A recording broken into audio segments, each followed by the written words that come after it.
wabarakatuh. Kalian pasti tahu dong ya kalau protein itu banyak manfaatnya. Sedari kecil kita selalu diingatkan untuk rajin mengonsumsi makan makanan yang memiliki banyak kandungan protein. Apalagi saat kita dalam masa pertumbuhan. Nah, ngomong-ngomong soal protein, kalian tahu nggak sih apa itu protein? Bagaimana sifat protein dan fungsinya bagi tubuh kita?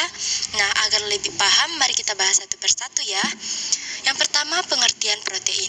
Protein adalah makromolekul atau molekul raksasa yang merupakan gabungan dari asam amino lewat ikatan peptida. Dengan kata lain, protein terbentuk dari polimerisasi asam amino. Peptida adalah polimer atau gabungan hingga 50 asam amino yang berbeda.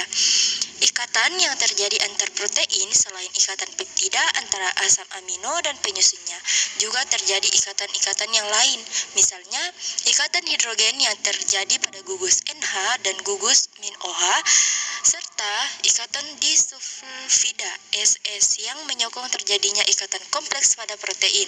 Ikatan ion pada protein juga terjadi jika di dalamnya terdapat gugus ion logam dan ikatan koordinasi, misalnya ikatan koordinasi antara ion Fe3+ dengan hemoglobin pada darah. Fungsi protein terus apa sih fungsi protein bagi tubuh? Fungsi protein bagi tubuh sangat banyak. Misalkan protein berperan penting dalam proses metabolisme tubuh, terutama dalam pembentukan sel-sel baru untuk menggantikan sel rusak. Selain itu ada dalam fungsi protein yang lain, yaitu satu, sebagai enzim. Enzim merupakan biokatalis. Bagian utama molekul enzim yang disebut apoenzim merupakan molekul protein sebagai alat angkut sebagai alat angkut protein transport. Protein berfungsi sebagai alat pengangkut oksigen dan ion besi. Hemoglobin merupakan protein yang berperan mengangkut oksigen dan eritrosit, sedangkan mioglobin berperan dalam pengangkutan ion besi di dalam plasma darah yang selanjutnya dibawa ke dalam hati. Gerakan protein kontraktil. Gerakan yang dimaksud di sini adalah gerakan otot yang disebabkan oleh dua molekul protein saling bergesekan. 4. Sebagai penyusun jaringan protein struktural.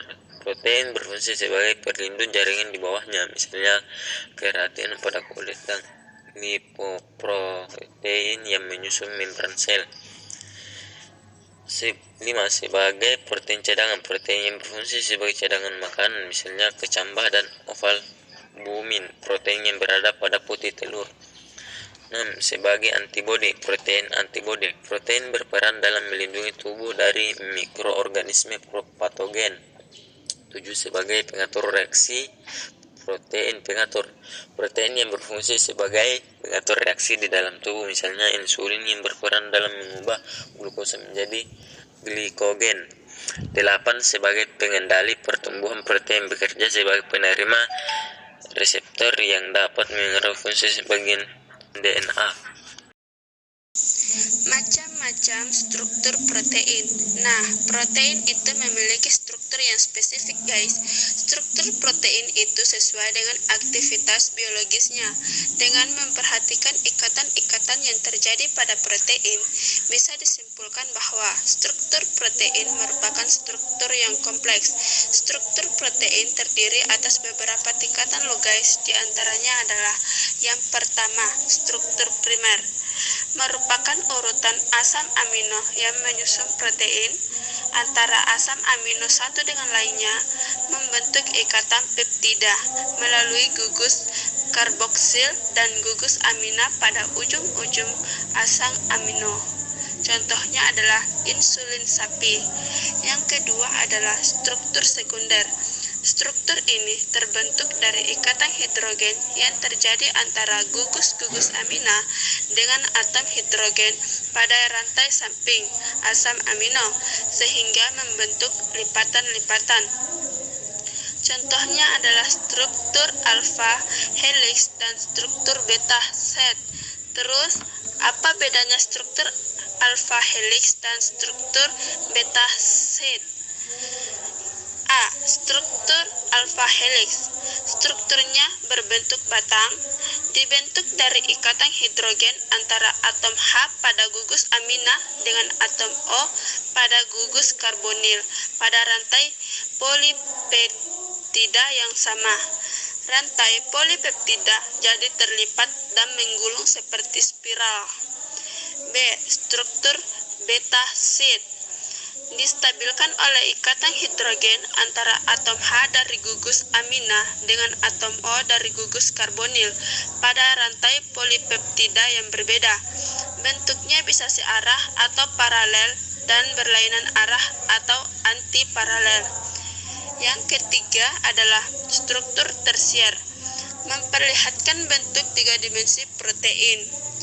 Bentuk tiga dimensi distabilkan oleh 4 interaksi antar molekul pada rantai samping seperti ikatan hidrogen, ikatan silang disulfida, jembatan garam, dan interaksi hidrofobik tersusun atas satu rantai polipeptida. Contohnya yaitu mioglobin. Yang keempat adalah struktur kuartener, terdiri atas 2 atau lebih rantai polipeptida dan membentuk molekul fungsional. Satu rantai polipeptida sama dengan satu subunit. Terdapat protein oligomer atau protein yang terdiri dari beberapa subunit. Contohnya yaitu hemoglobin pada sel darah merah yang terdiri atas 4 subunit. Sifat-sifat protein terbentuk dari polimerisasi atau gabungan asam amino satu dengan lainnya melalui ikatan peptida. 2. Jenis dari setiap asam amino dapat dibedakan dari gugus R atau rantai samping asam amino. 3. Kelarutannya dalam air dipengaruhi oleh sisi hidrofobik yang menjadikannya sukar larut dalam air dan sisi hidrofilik yang mudah larut dalam air. 4. Protein globular larut dalam air, sedangkan protein tersebut serabut tidak bisa larut dalam air. 5. Mengalami koagulasi oleh pemanasan dan penambahan asam atau basa. 6. Bersifat amfoter karena membentuk ion sweeter. Pada titik isoelektriknya, protein mengalami koagulasi sehingga dapat dipisahkan dari larutnya. Dapat mengalami kerusakan atau perbuatan struktur 3 dimensi, denaturasi akibat pemanasan. Pada denaturasi, protein mengalami kerusakan sehingga rantai polipeptida menjadi rantai terbuka. Jenis protein. Nah, berdasarkan cara mendapatkannya, protein dibagi menjadi 2, yaitu asam amino esensial dan asam amino non-esensial. Apa bedanya? Asam amino esensial adalah asam amino yang tidak bisa diproduksi oleh tubuh. Jumlahnya ada 8, yaitu fenilalanin, valin, mentionin, lisin, treonin, leusin, isoleusin, dan triptofan. Yang kedua, asam amino non-esensial. Sementara itu, jenis asam amino ini dapat diproduksi oleh tubuh. Jumlah asam amino non-esensial ada 12, yaitu 1. Alanin, asam aspartat, asparagin, sistein, asam glutamat, glisin, prolin atau hidroksiprolin, serin, tirosin, arginin, glutamin, dan histidin.